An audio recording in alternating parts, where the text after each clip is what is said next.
పితృపక్షాల గురించి మాట్లాడుకుంటున్నాం కదా! అయితే పితృపక్షాల్లో ఎవరెవరికి పెట్టాలంటారు?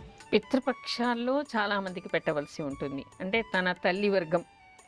తల్లి అంటే అమ్మమ్మ, తాతగారు, మేనమామలు, వారి భార్యలు, వారి పిల్లలు, పిన్నమ్మలు, పెద్దమ్మలు ఇలా తల్లి వర్గం. తర్వాత తండ్రి వర్గం. తండ్రి, తాత, నాయనమ్మ, తర్వాత బాబాయిలు, పెద్దనాన్నలు, పెద్దమ్మలు, ఇలా పెద్దనాన్నల భార్యలు, మేనత్తలు, మేనత్తల భర్తలు, వారి వారి పిల్లలు, ఇలా తండ్రి వైపు. భార్య వైపు అత్తగారు, మామగారు, బావమరిది, మేనల్లుళ్ళు, వాళ్ళ పిల్లలు, ఇలా తల్లి వైపు, తన భార్య వైపు. తన వైపు అంటే తన అన్నదమ్ములు, వదినలు, మరదళ్ళు, వారి పిల్లలు, అక్క చెల్లెళ్ళు, బావగారులు, ఇలా తన వర్గము. అంతేకాకుండా తన భార్య గురువు, తన గురువు, వారి భార్యలు. అంతేకాకుండా తనకి ఆపదలో ఆదుకున్నటువంటి వాళ్ళు, ఆపదలో ధన సహాయం చేసినటువంటి వాళ్ళు, అలాంటి వాళ్ళు, సన్నిహితులు, ఆత్మీయులు ఎవరున్నా కూడా వాళ్ళందరికీ కూడా పిండ ప్రదానం చేయాలి. అలాగే పితృపక్షాల్లో ఏ రోజుల్లో చేయకూడదంటారు? ఏ రోజుల్లో చేయకూడదు అనడానికి ఇక్కడ నిత్యం చేసేటువంటి వాళ్ళకి కొన్ని నిషేధాలు కనిపించేవి. అది ఏమిటి అంటే శుక్రవారం చేయకూడదని, పాడ్యమి రోజు చేయకూడదని, షష్ఠి రోజు చేయకూడదని, ఏకాదశి రోజు చేయకూడదని, ఆ తర్వాత చతుర్దశి రోజు చేయకూడదని. కాకపోతే చేసేది ఇప్పుడు ఒకటే రోజు వస్తోంది, ఒకే రోజు వాళ్ళ మృతతిథి రోజే చేస్తున్నారు కాబట్టి ఈ రోజుల్లో మృతతిథి వచ్చినప్పటికీ కూడా చేయవచ్చు అని చెప్తూనే మళ్ళీ కొన్ని సడలింపులు కూడా మనకి అక్కడ కనిపిస్తాయి. అదేమిటంటే ఏకాదశి రోజు చేయకూడదు. ఏకాదశి రోజు మరణించిన వాళ్ళకి కూడా ద్వాదశి రోజు చేయాలి అంటారు. ఓహో. అలాగే పునిస్త్రీలుగా పోయినటువంటి వాళ్ళకి నవమి రోజు చెయ్యాలని, అదేవిధంగా బలిమరణం పొందినటువంటి వాళ్ళకి అంటే అసహజ మరణం పొందినటువంటి వాళ్ళకి చతుర్దశి రోజు చేయాలని, గయా శ్రాద్ధ ఫలితం రావాలి అంటే భరణీ నక్షత్రం రోజు చేయాలని, ఇలా చాలాగా మళ్ళీ సడలింపులు కూడా కనిపిస్తూ ఉంటాయి.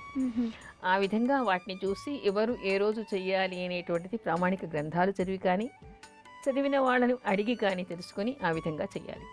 అయితే ఎవరైనా చనిపోయినప్పుడు సంవత్సరం దాటకుండానే పితృపక్షాల్లో చేయొచ్చు అంటారా, చేయకూడదా? లేదు, ఎందుకంటే వాళ్ళు ఇంకా పితృలోకానికి వెళ్ళే దారిలో మాత్రమే ఉంటారు కాబట్టి మొదటి సంవత్సరం లోపల పితృపక్షాల్లో వాళ్ళకి చేయకూడదు. అయితే అంటూ ఉంటారు కదమ్మా, ఇప్పుడు పితృదేవతలకి 365 రోజులు అంటే సంవత్సరం అయితే మనకు అంటే మనకి ఒక రోజు, వాళ్ళకి సంవత్సరం కింద లెక్క. కాదు మనకి 365 రోజులు అయితే వాళ్ళకి ఒక రోజు కింద లెక్క.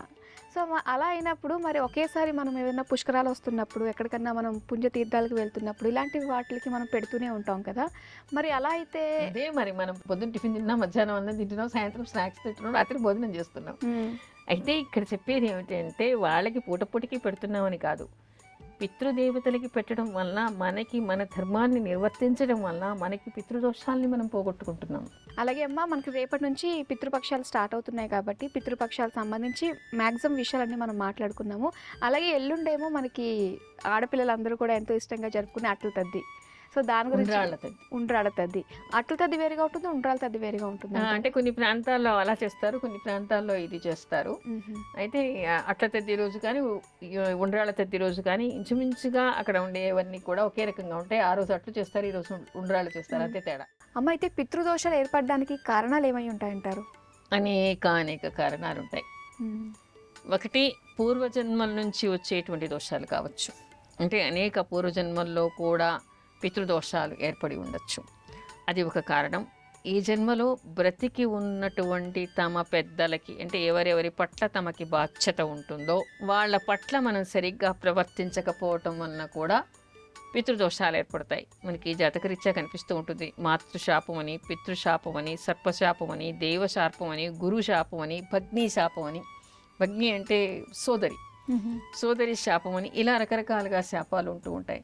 శాపం అంటే వాళ్ళు నీళ్లు చల్లి శపించడం అని కాదు, వాళ్ళు కన్నీళ్లు కార్చినా, వాళ్ళు బాధపడినా కూడా అది శాపంలాగా వీళ్ళకి తాకుతుందనమాట. అందుకని శాస్త్రం ప్రకారం మనం ఎవరి పట్ల ఏ విధంగా బాధ్యతగా ఉండాలో ఆ విధంగా బాధ్యతగా లేకపోయినా కూడా పితృశాపం ఏర్పడుతూ ఉంటుంది, పితృదోషం ఏర్పడుతూ ఉంటుంది. అంటే కేవలం ఒక తల్లిదండ్రే కాదు, మనకి ఎవరెవరి పట్ల బాధ్యత ఉందో వాళ్ళందరి పట్ల కూడా మనం బాధ్యతగా ప్రవర్తించాలి.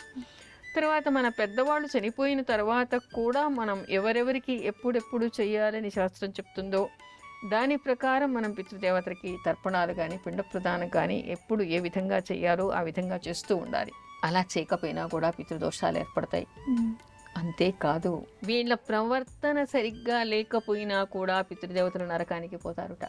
వీళ్ళు ఏవైనా చేయకూడనటువంటి దేశద్రోహం కానీ, సామాజిక ద్రోహం కానీ, ప్రకృతి పట్ల దోషం కానీ, స్త్రీల పట్ల దోషం కానీ, ఇలాంటివి ఏవైనా మనం నేరాలు అని ఏవేవి చెప్పుకుంటూ ఉన్నామో అలాంటివి చేసినా కూడా వాళ్ళ పితృదేవతలు నరకం అనుభవిస్తారుట. ఎందుకు అంటే వాళ్ళు పెంచిన విధానం వల్లే కదా వీళ్ళు ఇలా వచ్చారు. అవును. వాళ్ళు కన్న సమయాన్ని బట్టే కదా వీళ్ళు ఇలా తయారయ్యారు. అంటే వాళ్ళు ఎంత దోషం చేశారనే దానికి వాళ్ళకి దోషం తగులుతుందిట. అంటే మనం ఎంత క్రమబద్ధంగా ఉండాలి, ఎంత మనం ధర్మంగా ఉండాలి, మన బాధ్యత ఏమిటి అనేటువంటిది సమాజం పట్ల కానీ, ప్రకృతి పట్ల కానీ, భగవంతుడి పట్ల కానీ, దేశం పట్ల కానీ, మన కుటుంబ వ్యక్తుల పట్ల కానీ, మన బంధువుల పట్ల కానీ మనకి కొన్ని బాధ్యతలు ఉంటాయి. కొంతమంది కుటుంబం అంటే నేను, నా భార్య, నా పిల్లలు, ఇంతవరకే కుటుంబం అనుకుంటూ ఉంటారు. కానీ ఒక కుటుంబం అంటే అది మాత్రమే కాదు. మీ తల్లిదండ్రుల్ని కన్నవాళ్ళు ఉంటారంటే తల్లి వైపు చుట్టాలు ఉంటారు, తండ్రి వైపు చుట్టాలు ఉంటారు. అదేవిధంగా నీకు స్నేహ బృందం ఉంటుంది, తర్వాత భార్య వైపు చుట్టాలు ఉంటారు. ఇంతమంది పట్ల కూడా అన్ని వేళలా కాకుండా సమయం వచ్చినప్పుడు వాళ్ళ పట్ల కూడా మనకి కొంత బాధ్యత ఉంటుంది. ఒక కుటుంబం అనేది ఒక సమాజంలో ఒక పటిష్టమైనటువంటిది. ఏదైనా వస్తే మన బంధువర్గాన్ని అందరినీ ఎందుకు పిలుచుకుంటాం మనం? అందరూ మన దగ్గరికి రావాలి. ఏదైనా దుఃఖం వస్తే అందరూ బంధువులంతా ఎందుకు వెళతారు? వీళ్ళ ఆవశ్యకత అక్కడ లేకపోయినా మేము మీకు ఉన్నాము అని ఒక ఆత్మీయత, మేము కూడా మీ ఆత్మీయులం అని చెప్పుకోవడానికి అక్కడికి పెడతారు. ఎవరైనా ఒకళ్ళు చనిపోయారంటే అందరూ బంధువులంతా వస్తారు. ఎందుకు వస్తారు? అక్కడ వాళ్ళు ఏదో కార్యక్రమం చేస్తారని కాదు కదా, బాధను వ్యక్తం చేయడానికి మీరు మా మనుషులు అని చెప్పుకోవడం కోసం అక్కడికి వెళ్తూ ఉంటారు. ఒక వివాహం అయింది, అందరూ పెడతారు. అంటే ఏమిటి? మన బాధ్యత అది. మన వాళ్ళు దగ్గర చుట్టాలండి, దగ్గర స్నేహితులండి అని మనం పెడుతూ ఉంటాం కదా. అదేవిధంగా కొన్ని సందర్భాల్లో కొన్ని బాధ్యతలు కూడా మనకి ఉంటూ ఉంటాయి. అవి ఏవి నిర్వర్తించకపోయినా, పితృదేవతలకి పిండ ప్రదానం చేయకపోయినా పితృదోషాలు ఏర్పడతాయి. అమ్మ, అలాగే కాశీ, గయా, ప్రయాగల్లో పిండ ప్రదానం ఎప్పుడు చేయాలంటారు? పిండ ప్రదానం ఎప్పుడు చేయాలంటే దానికి ఈ తిథి, ఈ వారం అనేటువంటి నియమాలు ఏవీ లేవు. కాకపోతే వ్యక్తి చనిపోయినటువంటి సంవత్సరం లోపు మాత్రం చేయకూడదు. అదేవిధంగా మైలులో ఉన్నప్పుడు కానీ, లేదా జాతాశౌచమైన పొదిటిలో ఉన్నప్పుడు కానీ, భార్య ఋతుక్రమంలో ఉన్నప్పుడు కానీ చేయకూడదు. మామూలుగా ఎప్పుడు వెళ్ళినా, కాశీ, ప్రయాగ, గయకి ఎప్పుడు వెళ్ళినా కూడా చెయ్యాలి. ఒకసారి చేస్తే సరిపోయింది కదా అని అనుకుంటూ ఉంటారు. ఒకసారి తప్పనిసరిగా చెయ్యాలి, కానీ ఎప్పుడెప్పుడు వెడితే అప్పుడప్పుడు చేస్తూనే ఉండాలి. ఓకే అమ్మాయి, ప్రతి ఒక్క కాలర్ లైన్లో ఉన్నారు. బద్రీ నారాయణ ప్రశ్న జాతకం, వారితో మాట్లాడదాం. అలాగే. హలో, నమస్కారం అమ్మా. నమస్కారం అండి. బద్రీ నారాయణ పేరు మీద రిజిస్టర్ చేసుకున్నారు కదా? మీది ప్రశ్న జాతకం అండి. మీరు ఏదైతే సమస్య మేడంని అడగదలుచుకున్నారో సూటిగా, స్పష్టంగా ఒకటే ప్రశ్నగా అడగండి. అమ్మ నమస్కారం అమ్మా. నమస్కారం, చెప్పండి. అయితే నా దగ్గర డబ్బులు ఉన్నాయి, అన్నీ ఉన్నాయి. నేను ఏది చేద్దామంటే పని ముందుకైతే లేదమ్మా. బిజినెస్ చేద్దామంటే ఆల్రెడీ కిరాణా షాప్ ఉంది. అయితే వేరే పేపర్ లైన్ లో కూడా అనుభవం ఉంది, కానీ ఏది చేద్దామన్నా అన్నీ ఉన్నాయి, కానీ ఏదో స్టార్ట్ అవుతలేదమ్మా. ఏది అంటే ఏం చేయాలనుకుంటున్నారు మీరు?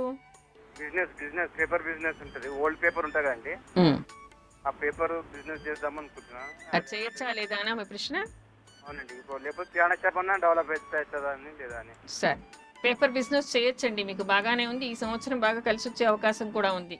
మీ ప్రశ్నను అనుసరించి ఈ సంవత్సరం మీకు చాలా బాగుంది, అందుకని మీరు ముందుకు వెళ్ళొచ్చు.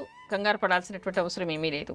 ఓకే, మరి విన్నారు కదండి, ఈ సంవత్సరం చాలా బాగుంది ఆర్థికంగా అని చెప్పేసి అంటున్నారు. మరి దానిలోనే మీరు ఇంకా ప్రయత్నించండి. ఆల్ ది బెస్ట్ అండి. అమ్మ, అలాగే చాలా మంది అంటూ ఉంటారు కదా, బదిరీ లాంటి క్షేత్రం వెళ్ళినప్పుడు అక్కడ పిండ ప్రదానం చేస్తే మళ్ళీ చేయాల్సిన అవసరం లేదు అంటారు. ఇది ఎంతవరకు నిజం అంటారు?